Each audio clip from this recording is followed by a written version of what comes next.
Hello viewers, আসসালামু আলাইকুম। নিশ্চয় সবাই ভালো আছেন, আমিও ভালো আছি। আজকের এই ভিডিওতে অসাধারণ কেক তৈরি নিয়ে আমি থাকছি মোহাম্মদ সাকিব।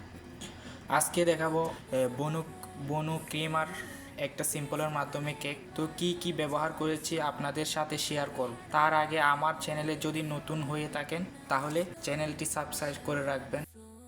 সো গাইস, দেরি না করে শুরু করা যাক। আজকে কেকের সাথে ক্রিম ব্যবহার করতেছি, সামান্য হলুদ রং মিক্স করেছিলাম।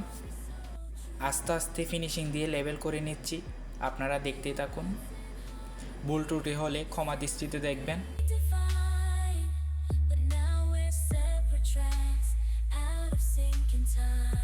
তো আস্তে আস্তে বনু ক্রিমা দিয়ে দিচ্ছি, এখন আস্তে আস্তে লেবেল করব।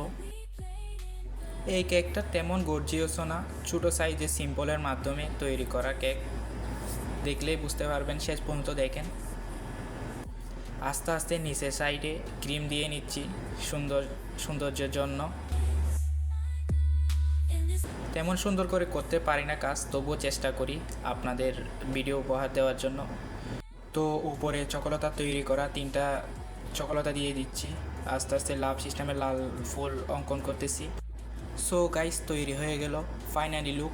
যদি আমার ভিডিওটা ভালো লাগে তাহলে কমেন্টে জানাবেন, কারণ এই একটা কমেন্টের কারণে আমার আরেকটা ভিডিও করার আগ্রহ বাড়বে। ভালো থাকবেন, সুস্থ থাকবেন, আসসালামু আলাইকুম।